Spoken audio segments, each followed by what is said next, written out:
hinihingi ang wisdom and understanding tungkol sa mga salita ng Diyos. Bakit hindi natin i-apply yan mga kaibigan? Pag alam natin ang salita ng Diyos mga kaibigan, madali na lang yun. Ang next, yung dito sa mundo, madali na lang yan. Next na yan mga kaibigan. Unahin lang natin i-focus ang tungkol sa Panginoon. Kilalanin natin ang Panginoon para po kilala natin kung sino yung ating tinatawag. Yun po yung importante doon mga kaibigan. At kung hindi po natin naunawaan, ihingi po natin mga kaibigan kung ano po yung binabasa natin. Ako mga kaibigan, sa totoo lang, hindi naman sa nagmamagaling ako. Minsan meron din akong mga salita na hindi ko naunawaan. Pinapas ko po yan. And then, pag nagre-read uli, tapos hingi ako ng hingi, Lord, paunawa mo sa akin, Lord. Yun, pag hindi ko naunawaan, di wala akong magagawa kasi hindi ko naunawaan eh. Hindi naman ako, ano ba yun, yung, ano ba yung tawag doon, yung scholar preacher, no? Hindi naman ako nag-aaral talaga sa ano, basta ako nagbabasa lang ako, sinishare ko lang kung ano yung naunawaan ko. Tsaka based on what I experience araw-araw, kahit ngayon, still God showing miracles in my life. Sa totoo lang, araw-araw na ano ko ang Panginoon na minsan, sa totoo may kabagaban din, pero it's part of our life also kung meron tayong minsan nababagabag tayo. Kasi tao lang tayo, ano. Kaya nga kailangan natin may kabagaban para lagi nating tatawagin ang Diyos eh. Kasi mamaya baka pag over na meron na tayo, nakakalimutan din naman natin ang Panginoon dahil meron na tayo, hindi natin siya kailangan. So kailangan din natin ang Diyos. Kailangan natin magkaroon tayo ng sometimes parang hinahanap natin yung presensya ng Panginoon. Yung parang gano'n ano, parang ano ba 'yun yung nasaan na kaya si Lord? Hahanapin natin, kaya kung hungry ka sa kanyang mga salita, 'yun, kailangan natin magbabasa sa mga salita niya. Para lagi po tayong busog at 'yun, yung pagkauhaw natin ay mafi-feel, no? Oo.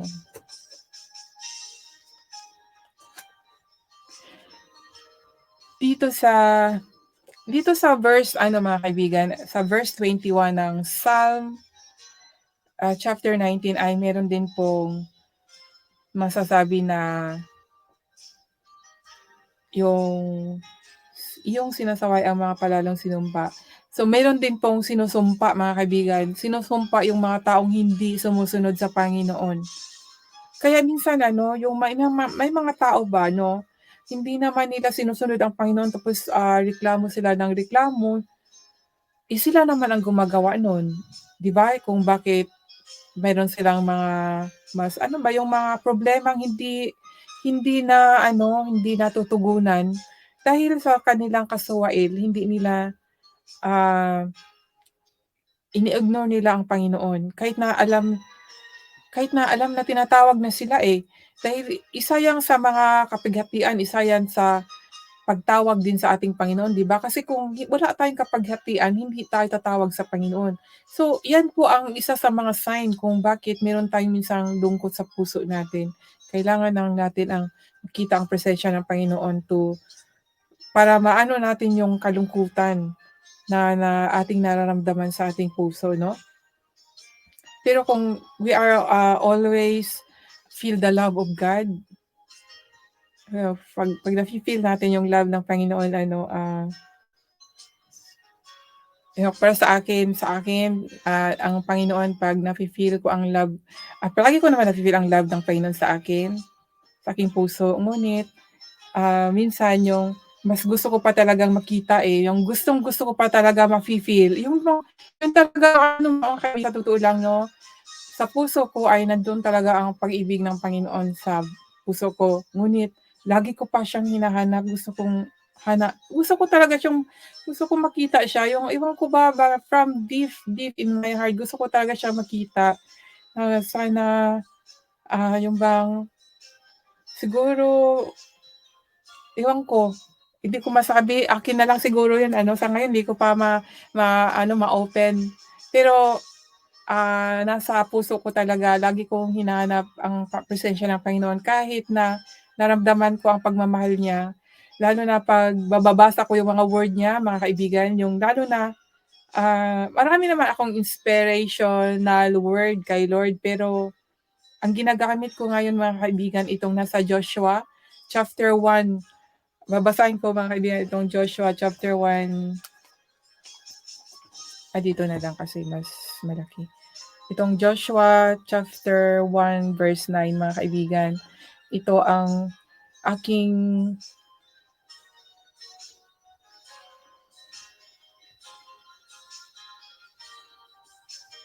ginagamit ngayon to make my soul, my spirit strong. Para lalakas po ang aking kalooban, ano? Itong sinabi dito na, "Have not I commanded thee, be strong and of a good courage. Be not afraid, neither be thou dismayed, for the Lord thy God is with thee whithersoever thou goest." Hindi ba kita inuutusan, ikaw ay magpakalakas at magpakatapang na mabuti. Huwag kang matakot ni manglulupaypay sapagkat ang Panginoon mong Diyos ay uma sumasa iyo saan ka man pumaparoon. Ito ang pinanghahawakan ko ngayon, mga kaibigan, dahil nagsasalita po ako dito sa salita ng Diyos. Hi, teka, bigyan kita ng jacket. Miss Mahinhin, wala pa ako jacket. Oh, meron ka na po. Thank you so much for coming. Yan po ang pinanghahawakan ko ngayon, mga kaibigan, dahil nandito po ako sa YT at sinasalita ko po ang salita ng Diyos. At siyempre 'no,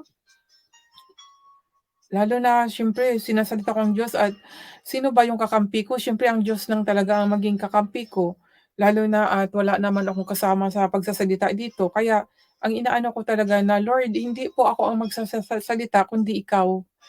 Ikaw po ang magbibigay sa akin ng lakas, Lord. Ginagamit mo lang ako para po ma yung salita mo ay mapahayag lang at marinig ng mga tao.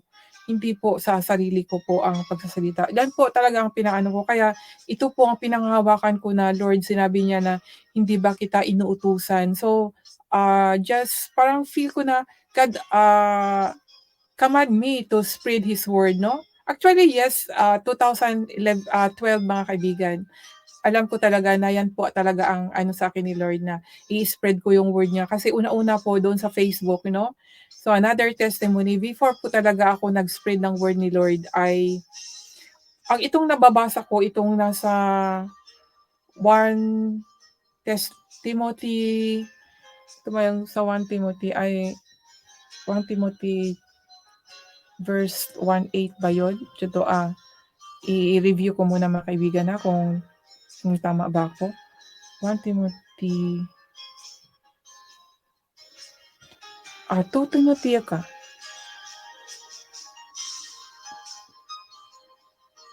2 Timothy verse 1:8 siguro? Oh, ito po, mga kaibigan. Ito po yung unang nababasa ko, yung bang, alam ko na God want me to spread His word, pero nandoon ang hiya ko po, mga kaibigan, dahil makasalanan akong tao, eh. At yung Facebook ko dati ay sobrang mga kagaguhan yung mga post ko, may mga jokes doon na may mga kabastusan, yung mga comments namin. Tapos puro mga joke yung mga post ko, yung iba-iba, mga pangkamunduhan yung mga post ko, mga kaibigan, mga passion, mga